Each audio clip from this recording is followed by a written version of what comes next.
Good morning. Let's get started. So we just looked at the effects of the house price bust on borrowers and homeowners, and those are quite serious. But there is another side to this, which is the effect on lenders, which with approximately 10% of mortgages in delinquency, banks and other holders of mortgage-related securities suffered sizable losses, and that proved to be an important trigger of the crisis. There is an interesting question here. In 1999, 2000, and 2001, we had a big increase in stock prices, including but not confined to dot-com or tech bubble prices. Those prices fell very sharply in 2000 and 2001, and a lot of paper wealth was destroyed.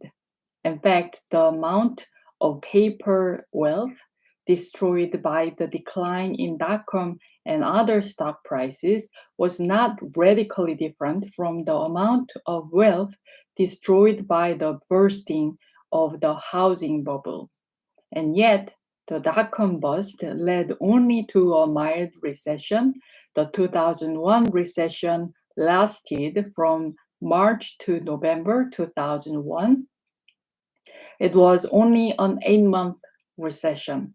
Unemployment rose, but not nearly so dramatically as in the 1980s or more recently. And so here we had a big boom and bust in stock prices, but without causing too much serious or lasting damage to the financial system or the economy. In the recent case, we had a housing boom and bust. If we were looking back at 2001, we would think that would cause a slowdown in the economy, but probably it would not be very serious. That was one of the views we were discussing in the Fed in 2006 as we saw house prices decline. Yet the decline of house prices had a much bigger impact on the financial system and the economy than the decline of stock prices did. To understand that, it is important to make a distinction between triggers and vulnerabilities. The decline in house prices and the mortgage losses were a trigger. They were a match thrown on kindling. There would not have been a conflagration if there had not been a lot of dry tinder around. In this case, there were vulnerabilities in the economy and in the financial system that the housing bust, in some sense, set afire. In other words, there were weaknesses in the financial system that transformed what might otherwise have been a modest recession into a much more severe crisis. What were those vulnerabilities? What was it about the financial system of the United States and of other countries as well that transformed the housing boom and bust into a much more serious crisis? There were vulnerabilities both in the private sector of our financial system and also in the public sector. In the private sector, many borrowers and lenders took on too much debt, too much leverage. And one reason they did that may have been the Great Moderation. With 20 years of relatively calm economic and financial conditions, people became more confident, willing to take on more debt.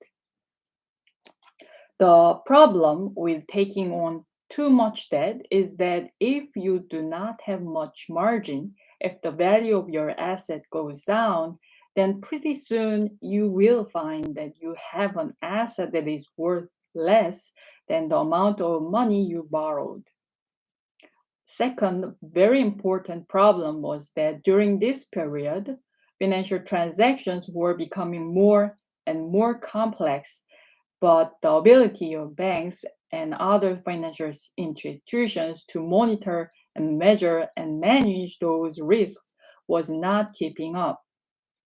That is, their IT systems and the resources they devoted to risk management were insufficient for them to understand fully what risks they were actually taking and how big the risks were.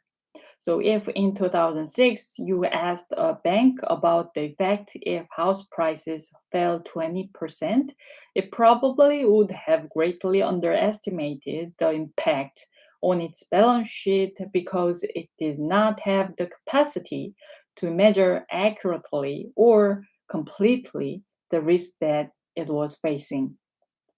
The third problem is that financial firms in a variety of contexts relied very heavily on short term funding, such as commercial paper, which can have a duration as short as 1 day, and most of it is less than 90 years. No, sorry, 90 days. So, like the banks in the 19th century that were relying on deposits and making loans on the liability side of their balance sheets, they had a very short term liquid form of liability, which was subject to runs in the same way that deposits were subject to runs in the 19th century. All right, that's it.